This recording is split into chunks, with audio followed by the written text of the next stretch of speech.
तो चलिए प्रिय भक्तगण, आज हम आपको एक कथा का श्रवण करा रहे हैं जो सुनने मात्र से आपके जीवन में सुख, संपत्ति और धन की वर्षा होगी। तो चलिए कथा को प्रारंभ करते हैं। भगवान शिव माता पार्वती से कहते हैं, हे प्रिय, मानव के पास जो कुछ भी रहता है उसके लिए कभी भी अपने आप को धन्यवाद नहीं करता है। अगर उनके पास जो चीज़ नहीं रहता है उसके लिए हर दम अपने जीवन को कोसते रहता है। तब माता पार्वती कहती है, हे प्राणनाथ, कृपया मुझे स्पष्ट से बताए। फिर भगवान शिव कहते हैं, हे देवी, इसे ध्यान से सुने और समझे। अगर आप यह कहानी सुन रहे हैं तो पूरा सुनिए। इस कथा को आधा अधूरा छोड़कर जाने की गलती मत करिएगा, क्योंकि इस पवित्र कथा को पूरा सुनने से मन चाहा फल की प्राप्ति होगी। इसलिए इस कथा को पूरा सुने। आप शिव भक्त हैं तो भोलेनाथ का अनादर ना करें। एक बार की बात है, एक राज्य में एक सन्यासी रहता था। वह सन्यासी उस राज्य के पास एक जंगल में रहता था। वहाँ वह एक पेड़ के नीचे बैठता और अपनी साधना में नील रहता। बिना किसी चिंता या तनाव के वे साधना करते थे। उनकी शांति राजा के साथ साथ लोगों को आकर्षित करती थी। जो भी उनके पास बैठता उसका मन भी शांत हो जाता। उस सन्यासी की इस साधना से लोगों को एक चुंबक की तरह खींच लेती थी। जब भी गांव वाले अपनी समस्याओं के साथ उनके पास जाते, वह तुरंत समाधान बता देते थे। उनकी प्रसिद्धि दूर दूर तक फैल गई। धीरे धीरे इस सन्यासी की खबर राज्य के राजा तक पहुंची। एक दिन राजा अपने मंत्री के साथ सन्यासी से मिलने गया। सन्यासी की आंखों में दया और उसके शब्दों की मिठास, साथ ही उसकी साधना और शांति देखकर राजा को मोहित कर दिया था। राजा अपने राज्य के एक सन्यासी के साधना को देखकर उस सन्यासी से काफी प्रेरित हो गए थे। राजा प्रत्येक दिन किसी समय अपने राज्य की कोई समस्या निकालकर उस सन्यासी से मिलने के लिए जाता था। राजा फिर उस सन्यासी से प्रत्येक दिन मिलने के लिए आने लगे।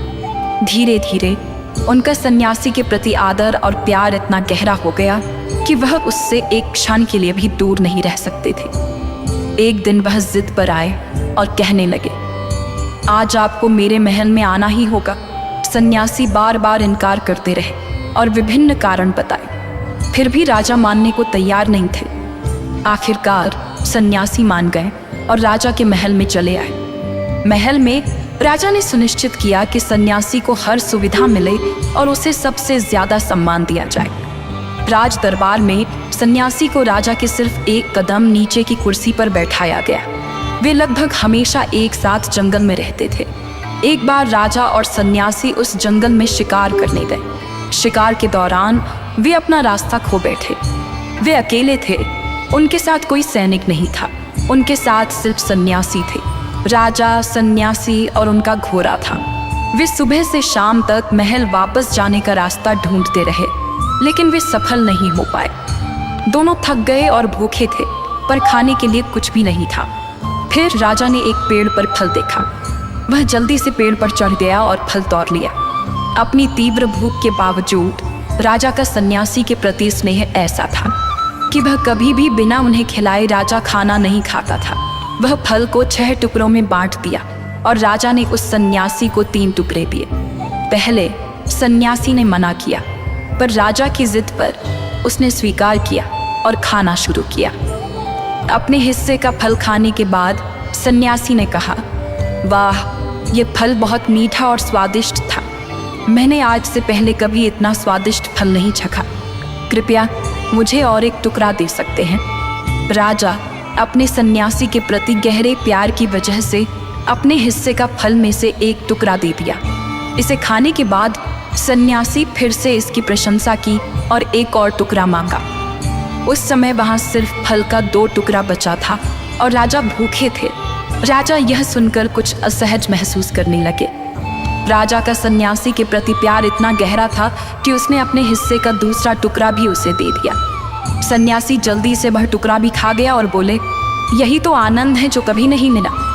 यह कहकर फिर बोले, मुझे एक और टुकड़ा मिल जाए तो आत्मा तृप्त हो जाएगा। इसे सुनकर राजा ने अचंभित हो गया। ये सही नहीं कर रहे हैं सन्यासी, मैं भी भूखा हूँ, मुझे कम से कम एक टुकड़ा तो मिलना चाहिए। सन्यासी उत्साह में राजा के हाथ से आखिरी टुकड़ा छीन लिया। फिर राजा ने जवाब दिया, अरे रुको, ये क्या तरीका है? मैं आपको बहुत पसंद करता हूँ, इसका मतलब ये नहीं कि आप मेरा परवाह करो ही नहीं। क्या आपको पता नहीं कि मैं भी भूखा हूँ? हम दोनों आज सुबह से भटक रहे हैं। यह कहकर राजा ने सन्यासी से आखिरी टुकड़ा छीन लिया और अपने मुंह में डाल दिया। जैसे उस फल के टुकड़े को मुंह में डाले, वैसे ही उस फल के टुकड़े को तुरंत उसे थूक दिया। वह फल अत्यंत कड़वा था, जैसे मानो जहर हो। हैरान होकर राजा ने सन्यासी से कहा, तुम इतना कड़वा फल कैसे खा सकते हो बिना शिकायत किए? सन्यासी ने जवाब दिया, मैं उस हाथ के बारे में कैसे शिकायत कर सकता हूँ जिसने मुझे इतने फल खिलाए, सिर्फ एक कड़वे की वजह से। इस भावना से प्रभावित होकर राजा ने सन्यासी को गले से लगा लिया। फिर सन्यासी कहते हैं, हमारे जीवन में हजारों अच्छी चीजें होती हैं, फिर भी हम अक्सर कुछ छोटी छोटी समस्याओं पर विलाप करते हैं। हम जो कुछ भी पास है उसकी सराहना करने के बजाय अक्सर जीवन, भाग्य, माता पिता और परिस्थितियों को दोष देने लगते हैं। असल में जीवन की कई चुनौतियां हमारे द्वारा लालच, धोखा और मेहनत की कमी से आती हैं। हम अंतर्दृष्टि करने के बजाय दूसरों पर उंगली उठाते हैं। हम अपने जीवन में एहसास को अनदेखा करते हैं, सिर्फ दूसरे के दोषों पर ध्यान केंद्रित करते हैं। यह मानसिकता हमारी दुख, चिंता, कठिनाइयों और असफलताओं का प्रमुख कारण है। हमारे जो कुछ भी पास है उसकी प्रशंसा नहीं करते, बजाय गिला शिकवा करते हैं। आभार भाव कभी भी व्यक्त नहीं करते हैं। आपको जो कुछ भी मिला है उसके लिए ईश्वरीय शक्ति को धन्यवाद देना चाहिए। जब आप किसी चीज़ के लिए सच्चा आभार व्यक्त करते हैं, आप अक्सर देखते हैं कि वह आपको ज़्यादा मात्रा में वापस मिल जाता है। अगर आप चाहते हैं कि आपके जीवन में और अधिक सफलता मिले, तो सब कुछ के लिए सच्चे मन से धन्यवाद करो, चाहे वह धन हो, मजबूत संबंध, मान सम्मान या प्रतिष्ठा।